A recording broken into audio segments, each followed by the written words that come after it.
Hi there, folks. Welcome to the second episode on this series of productivity hacks. Yesterday, we spoke about decision making and being able to make fewer decisions as a means to increase both productivity as also the quality of the decisions that we are making. Today, we'll speak about multitasking and the issues with multitasking and the ways with which we can replace multitasking with better tools. Multitasking is something that is um, a raw nerve inside me. In the last few years, there has been so much literature that has championed multitasking. What is multitasking? Multitasking is one of two things primarily. One is the ability to focus on two things at the same time, to be able to do two things at the same time. Or another form is where you are able to focus on one thing and without having completed it, you move on to something else and you switch back and the back and forth movement on one, two, three, or even more tasks over a increased period of time. There is some thing about the idea of multitasking. It's a trick, as it were, that can make you believe that you're increasing your performance, you're increasing your productivity by doing so. The reality is far more sobering. The truth is, nothing is farther from the truth than the benefits of multitasking. There's three things that multitasking does, and none of that is good news. One is that the easiest way to make a mistake is to multitask. Right? I might be saying this in a humorous way, but the truth is that if you are going to be driving and texting at the same time, or driving and being on the phone at the same time, um, it doesn't take a behavioral scientist to figure out that you are likely to make a mistake sooner than later. More seriously, multitasking reduces the density of the gray matter inside the brain, which means that it has a direct impact on memory, uh, both short term and long term memory. And this is again backed up by very, very credible scientific findings. And the third is perhaps an everyday thing that you might want to be conscious about.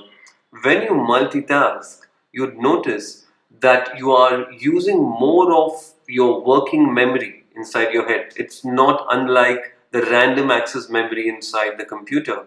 Now, when you are using a lot of the working memory, what in turn gets inhibited is your ability to be creative at the same time. Right? So think about it. It's just very logical. There is no space in the working memory area for you to be able to spontaneously combust, to have epiphanies, to have creative ideas. So those are just three things that happen when you multitask.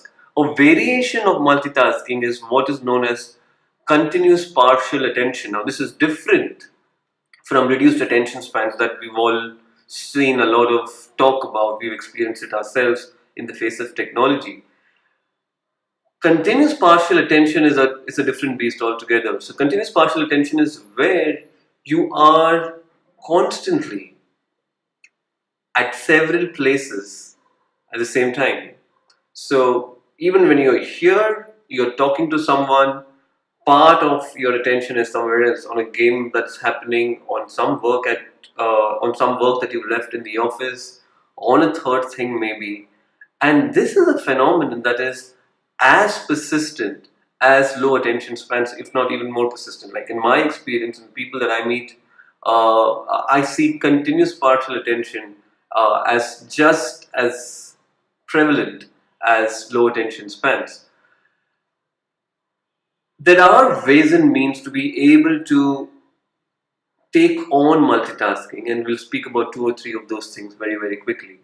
So, one way to take on multitasking is to batch similar looking, similar sounding, similar executional tasks together. So, if you have to respond to emails, it is a good idea on most days to just respond to emails at one go. If you want to pay bills, just go ahead and pay all bills, because the idea is that the brain is able to think in a single direction for a limited amount of time, and you're able to execute those tasks that you need to do, right? So batching tasks together is one way to increase productivity. The second way, one that has worked for me and one that is used very, very widely, is what is known as the Pomodoro technique. Pomodoro is Italian for tomato. um, what it is called is not very important.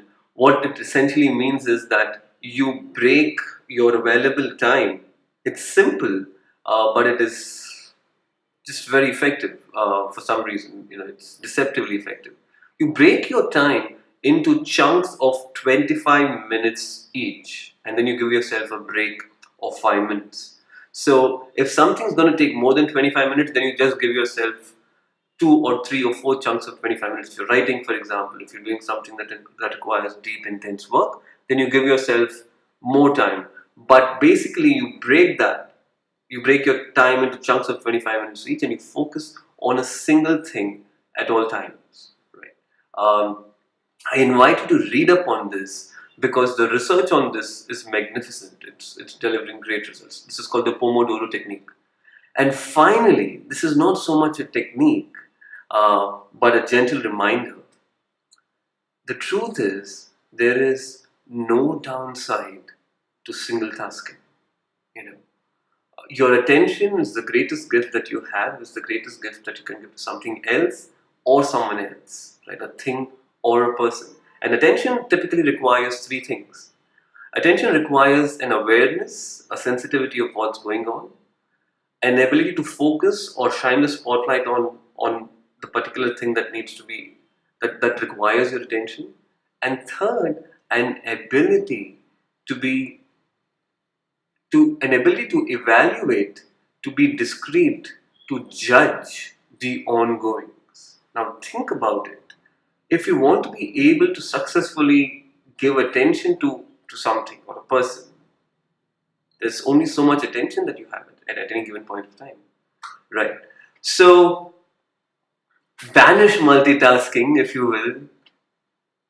Yay, single tasking. Try doing this. Try the Pomodoro technique. Try consciously not multitasking. See if it is working for you. It definitely does work for me, and it